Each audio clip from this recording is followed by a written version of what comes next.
राजनीति भी गजब चीज है। पॉलिटिक्स में कभी कभी किसी की एक्सीडेंटल एंट्री भी वरदान साबित हो जाती है। देश में ऐसे कई उदाहरण मौजूद हैं जिसमें पत्नी की राजनीति में एंट्री तो एक्सीडेंटली होती है, लेकिन आने के बाद लोगों के दिलो दिमाग पर ऐसा छा जाती है कि फिर राजनीति से दूर होने का मन ही नहीं करता। कुछ यही हाल झारखंड में देखने को मिला जब मुख्यमंत्री हेमंत सोरेन को ईडी ने जनवरी 2024 में गिरफ्तार कर लिया था।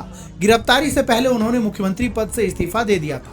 हेमंत की गिरफ्तारी के बाद उनकी पत्नी कल्पना सोरेन राजनीति में नजर आने लगी। धीरे धीरे कल्पना सोरेन राजनीति में पूरी तरह सक्रिय हो गई। गांडे से उपचुनाव जीतकर विधायक बनी। फिर कल्पना सोरेन झारखंड मुक्ति मोर्चा की स्टार प्रचारक बन गई। उनकी डिमांड पूरे प्रदेश में होने लगी।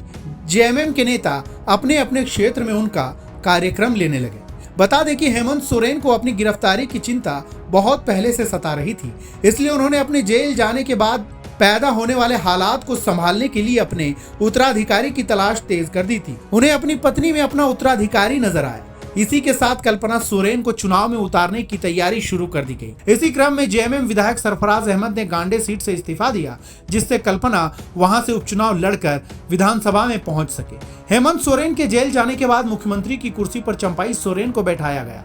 लोकसभा चुनाव के साथ ही गांडे विधानसभा पर उपचुनाव कराया गया। यह चुनाव कल्पना सोरेन ने हेमंत की गैर मौजूदगी में लड़ा और जीता। इसके साथ ही उन्होंने लोकसभा चुनाव में पूरे प्रदेश में चुनाव प्रचार भी किया। इसका परिणाम ये हुआ कि झारखंड मुक्ति मोर्चा ने राज्य में अनुसूचित जनजाति के लिए आरक्षित सभी सीटों पर जीत दर्ज की। इस चुनाव ने कल्पना सोरेन में आत्मविश्वास पैदा किया। इससे वो पार्टी की एक मजबूत नेता बनकर उभरी। चंपाई सोरेन के नेतृत्व में महिलाओं को ध्यान में रखते हुए मैया सम्मान योजना का खाका तैयार किया, जिसे हेमंत सोरेन ने जेल से आने के बाद जोरदार तरीके से लागू किया, जिसमें कल्पना सोरेन खुद हर क्षेत्र में जाकर लोगों के मैया सम्मान योजना की जानकारी देना शुरू कर दिया। कल्पना सोरेन की इस सक्रियता को झारखंड मुक्ति मोर्चा के नेता महिला सशक्तिकरण के रूप में भी पेश करते रहे। चुनाव के दौरान कल्पना सोरेन के कार्यक्रमों में आने वाली भीड़ वोट में भी तब्दील हुई। एक चुनाव प्रचार के दौरान हेमंत सोरेन ने विरोधियों को जवाब देते हुए कह दिया था कि बंटी बबली सुपरहिट फिल्म थी और इस चुनाव में भी जनता हमें जिताकर इसे फिर सुपरहिट करेगी। किस राज्य में बंटी बबली का सरकार चल रहा है। मेरा पत्नी भी जैसा निर्मल मातो जी, सुधीर मातो जी शहीद हुए, अब वो लोग बेचारा धरती पे नहीं है, तो ये लड़ाई लड़ेगा कौन? आज सबिता मातो चूल्हा छोड़ करके आपके बीच में आई, अपना बाल बच्चा छोड़ करके आपके बीच में आई। उसी तरीके से हमारी पत्नी भी आ गई जब हम जेल में थे। बंटी बबली की सरकार चलती है तो उनको हम बता देना चाहते हैं कि Bunty Babli picture super duper hit रहा है और इस बार भी रहेगा। यानी आंसुओं से शुरुआत करने वाली कल्पना सोरेन की ये राजनीतिक यात्रा अविश्वसनीय रही, जिन्होंने अपनी जनसभाओं में जनसैलाब देखा और बन गई झारखंड की राजनीति की गेम चेंजर।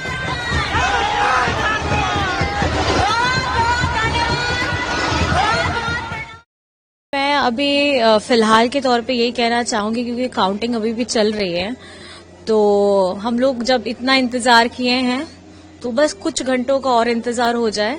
और मैं समझती हूँ कि अभी कुछ कहना ज्यादा जल्दबाजी होगी, तो थोड़ा सा वेट कर लेंगे। चलिए कोई बात नहीं, रुझान है। अब आप तो इतने देखिए 23 तारीख का इंतजार सबने किया है और मुझे लगता है कि कुछ घंटों का 2 से 3 घंटों का इंतजार और करिए। लगभग के आंकड़े तो आप लोगों ने हासिल लगभग तो 41 तक। देखिए मैं 41 क्रॉस करते हुए 50 तक। मैं ये कहना चाहती हूँ कि झारखंड की जनता ने, हमारे बड़े बुजुर्गों ने, हमारे भाई दादा ने, हमारी माताओं बहनों ने, हमारे युवा साथियों ने विकास का रास्ता चुना है और कहीं ना कहीं इस बार मैया की जीत हो रही है। बस मैं ये कहना चाहती हूँ। हरा राशन कार्ड के 20 लाख लोगों को हरा राशन कार्ड से जोड़ा है और हमारे अबू आवास के 25 लाख लोग परिवारों को अबू आवास देने का काम किया है।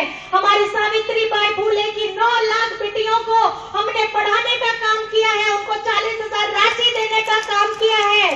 हमारे बिजली बिल माफी जो हुई है वो 37 लाख परिवारों की बिजली बिल माफी हुई है, ये हेमंत सोरेन ने किया है। हमारे किसानों का, हमारे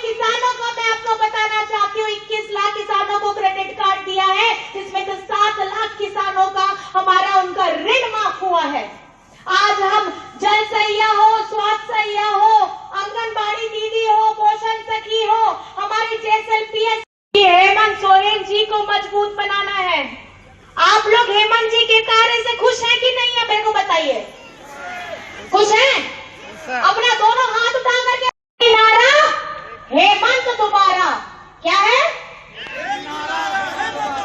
एक ही नारा। सब लोग भाई लोग यहाँ पे जितने बैठे हैं हमारी दिया, एक ही नारा, एक ही नारा, एक ही नारा।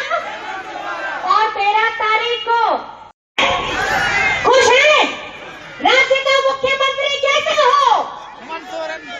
राज्य का मुख्यमंत्री कैसा हो? और गुमला का विधायक कैसा हो?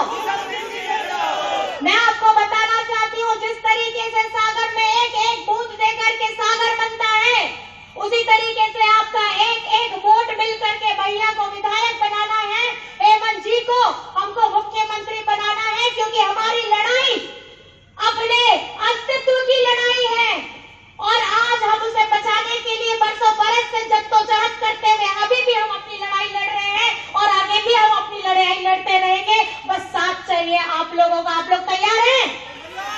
अपना आशीर्वाद देने के लिए तैयार हैं? बहुत बहुत धन्यवाद है। और 10,000, 20,000, 50,000 हुआ है कि नहीं हुआ है? हुआ है।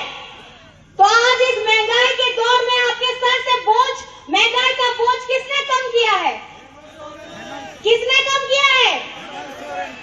और मुझे बताइए, बहुत सारे किसान हैं, चासी होड़ है, उनका भी एक एक किसान का 2-2 लाख बिल, उनका ऋण, उनका लोन माफ हुआ है। आज अगर हम आपके बीच में आए हैं तो हम अपने काम को लेकर के आपके बीच में आए हैं। मैं बस इतना कहना चाहती हूँ, दिग्भ्रमित नहीं होना है। ये जो चुनाव चिन्ह आप देख रहे हैं, तीर धनुष, गुरुजी का उसमें फोटो भी है। ये लड़ाई है और ये लड़ाई तब से शुरू हुई थी जब से हमारे गुरुजी ने सपना देखा कि राज्य को अलग करना है। हमारे आदिवासी भाई लोग, बहन लोग अपनी सभ्यता, अपनी बोली, अपना पहनावा, अपना खान पान के लिए हमने अभी हाल में सोहराय भी मनाया। ये सब छिन जाएगा अगर ये भाजपा के लोग आएंगे। इन्हें हमारी सभ्यता, संस्कृति से कोई मतलब नहीं है। ये चाहते हैं कि आपस में फूट डालो और शासन करो, करना चाहते हैं।